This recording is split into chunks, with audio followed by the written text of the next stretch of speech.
तो जिसका डर दुनिया को था, अब वही डर सच होना शुरू हो गया है और ईरान इजराइल के बीच चल रहा युद्ध एक नया मोड़ लेने जा रहा है और इजराइल पर परमाणु बम से हमला होने का खतरा मंडराने लगा है, क्योंकि आज यह खबर निकलकर सामने आ रही है कि ईरान ने न्यूक्लियर बम बनाकर उसकी पहली टेस्टिंग कर लिया है और वह भी ईरान के द्वारा न्यूक्लियर बम की टेस्टिंग करने का कंफर्मेशन ऐसे समय आ रहा है जिस समय इजराइल के द्वारा ईरान के तेल टैंकर्स वाले साइट्स पर हमला करने की धमकी दी गई है।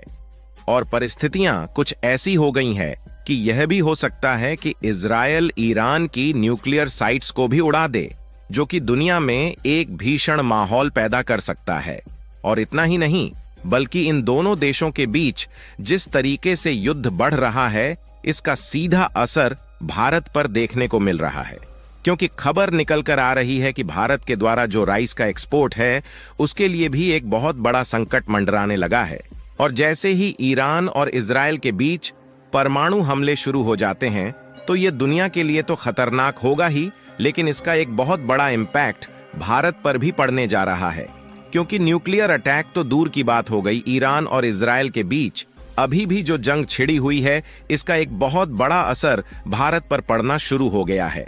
आखिर ईरान ने न्यूक्लियर बम का टेस्ट क्यों किया और क्या यह वाकई में इजराइल पर इससे हमला करेगा और इससे भारत कौन से उपयोगी कदम उठा सकता है, यह सारी जानकारियां इस वीडियो में आसान शब्दों में समझेंगे। लेकिन आगे बढ़ने से पहले इस वीडियो को एक लाइक करके चैनल को सब्सक्राइब जरूर कर लीजिए, क्योंकि यह आपके लिए 1 सेकंड का काम है, लेकिन इससे हमारी काफी बड़ी मदद होती है। दरअसल इजराइल और ईरान के बीच जंग एक बहुत ही भयानक रूप ले सकती है, क्योंकि ना तो इजराइल मिलिट्री ताकत के मामले में कमजोर है और ना ही ईरान। और अभी तक तो ईरान के जो आतंकी संगठन है वह इनडायरेक्टली दूसरे देशों के माध्यम से इजराइल से लड़ाइयां लड़ रहे थे, लेकिन अब ईरान और इजराइल का आमना सामना सीधे तौर पर हो गया है। और हाल ही में एक ऐसी खबर निकल कर आई है जिसने दुनिया भर को चौंका कर रख दिया है, यहां तक कि इजराइल और अमेरिका की तो नींद उड़ा कर रख दिया है। दरअसल हमने कुछ दिनों पहले एक वीडियो के माध्यम से बताया था कि ईरान ने जो एक साथ अचानक इजराइल में 180 से भी ज्यादा मिसाइल से अटैक किया है, उसके बाद इजराइल के साथ साथ अमेरिका भी गुस्से में आ गया है। इसलिए इजराइल और अमेरिका के प्रेसिडेंट बाइडेन के बीच यह बातचीत चल रही है, जिसमें दोनों देश मिलकर ईरान के पूरे ऑयल इंफ्रास्ट्रक्चर को उड़ाने का प्लान बना रहे हैं। और इस बात को अमेरिका के प्रेसिडेंट बाइडेन ने खुद बताया कि हम इजराइल के साथ बात कर रहे हैं और जल्द ही ईरान की जो ऑयल टैंकर्स और इंफ्रास्ट्रक्चर वाली साइट्स है उसको पूरी तरीके से उड़ा देंगे। लेकिन ईरान के ऊपर ऐसी साजिश रची जाए तो ईरान भी कहां शांत बैठने वाला था, और बात को इजराइल और अमेरिका खुद भी जानते हैं कि ईरान आसानी से शांत तो नहीं बैठने वाला। और हाल ही में एक ऐसी घटना हुई है जिसने ईरान के ऊपर एक बहुत बड़ा सवाल खड़ा कर दिया है, और वह सवाल यह है कि क्या ईरान इजराइल पर परमाणु हमला करने वाला है, क्योंकि एक्सपर्ट को कुछ ऐसी खुफिया जानकारी मिली है जिससे परमाणु हमले को लेकर एक नया घमासान शुरू हो गया है। क्योंकि अभी तक अमेरिका, फ्रांस, रूस, जापान और भारत के साथ साथ कुछ अन्य गिने चुने देशों को लेकर कुल 9 देशों के पास ही परमाणु बम मौजूद थे। लेकिन अब दुनिया कह रही है कि ईरान 10वां देश बन चुका है जिसके पास परमाणु बम मौजूद है। हालांकि ईरान ने इस बात को खुद नहीं कबूला है, लेकिन इसके कई सबूत सामने आ चुके हैं। दरअसल ईरान में 6 अक्टूबर को सुबह अंधेरे में ही एक बहुत बड़ा भूकंप का झटका महसूस हुआ, जो कि लगभग 4.5 मैग्नीट्यूड का था। लेकिन जब इस भूकंप के बारे में अमेरिकी भूवैज्ञानिकों के द्वारा जानकारी इकट्ठा की गई तो यह बात सामने आई कि इस भूकंप का केंद्र ईरान के अरादान में था, जो कि मात्र 10 किलोमीटर की उथली गहराई पर था, और भूकंप के झटके भूकंप के केंद्र से लगभग 110 किलोमीटर दूर तेहरान तक महसूस किए गए।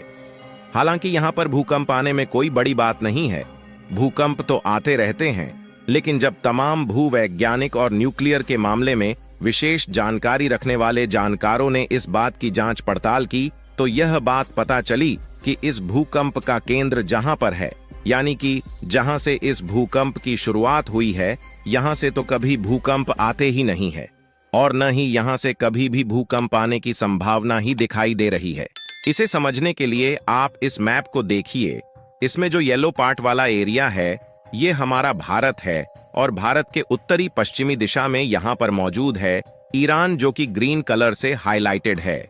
अब इस दूसरे मैप पर नजर डालिए। इसमें जो एरिया दिखाई दे रहा है ये है ईरान और इसमें लगभग 9 पॉइंट ऐसे दिखाई दे रहे हैं जहां पर ईरान के द्वारा किसी न किसी प्रकार के न्यूक्लियर प्रोग्राम चलाए जा रहे हैं, जिसमें से कुछ अंडर कंस्ट्रक्शन है और कुछ कंप्लीट हो चुके हैं और कुछ पर रिसर्च का काम भी चल रहा है। और इसमें जो पीला वाला पॉइंट दिख रहा है यहीं से भूकंप की शुरुआत हुई है, यानी कि यही भूकंप का केंद्र है और यहां से तेहरान तक भूकंप के झटके महसूस किए गए, क्योंकि यह भूकंप के झटके ऐसी जगह से शुरू हुए हैं जहां पर ऑलरेडी ईरान के द्वारा न्यूक्लियर प्रोग्राम चल रहा है, जिसके कारण दुनिया भर के भूवैज्ञानिक और न्यूक्लियर फिजिसिस्ट इस बात को लेकर चिंतित हैं कि जरूर ईरान ने परमाणु बम का टेस्ट किया है और आने वाले कुछ समय में ईरान ऑफिशियली यह बात कह सकता है कि उनके पास भी न्यूक्लियर बम मौजूद है और वह इसका इस्तेमाल कभी भी कर सकते हैं।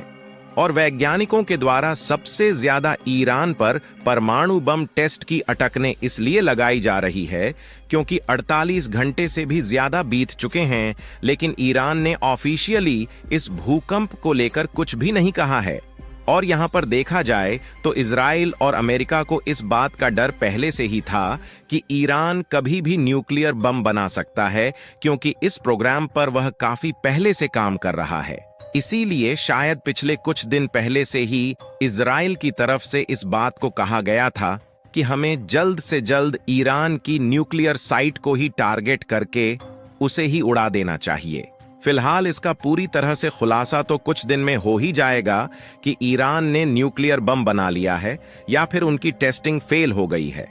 लेकिन अगर टेस्टिंग सफल होने पर ईरान परमाणु बम का गलत इस्तेमाल करता है तो इजराइल, अमेरिका और भारत ही नहीं बल्कि दुनिया के लिए काफी चिंता का विषय है और इसका इम्पैक्ट पूरी दुनिया पर पड़ेगा। और देखा जाए तो ऑलरेडी ईरान इजराइल के बीच चल रहे युद्ध का बुरा प्रभाव भारत के राइस एक्सपोर्ट पर पड़ना शुरू हो गया है, क्योंकि भारत का जो राइस एक्सपोर्ट है उसका 25% हिस्सा अकेले ईरान में भेजा जाता है। लेकिन जब से ईरान और इजराइल के बीच तनाव शुरू हुआ है तब से राइस एक्सपोर्ट दिन पर दिन बुरे तरीके से प्रभावित होता जा रहा है और राइस का एक्सपोर्ट कम हो रहा है, जिसके कारण भारत के जो एक्सपोर्टर है उनकी कमाई कम हो रही है और चावल के जो दाम है उसमें भी 200 से 300 रुपए तक की कमी आई है।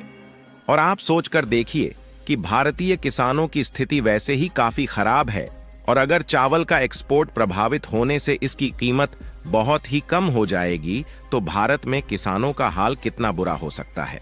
क्योंकि देखा जाए तो भारत दुनिया का सबसे बड़ा चावल उत्पादक और एक्सपोर्टर देश है और यह तो केवल चावल की बात हो रही है, बल्कि ना जाने कितने फूड प्रोडक्ट हैं जिस पर ईरान और इजराइल के बीच चल रहे युद्ध का प्रभाव पड़ रहा है। फिलहाल आपको क्या लगता है कि ईरान पर जो दावे किए जा रहे हैं, क्या वाकई में ईरान ने परमाणु बम की टेस्टिंग कर लिया है? अपनी राय कमेंट में जरूर बताएं और इस वीडियो को लाइक करके अपने मित्रों तक शेयर जरूर करें ताकि उन्हें भी जानकारी मिल सके। और अगर आप हमारी मेहनत पर सपोर्ट करना चाहते हैं तो चैनल को सब्सक्राइब करके बेल आइकन को ऑल पर जरूर सेलेक्ट करें। जय श्री राम।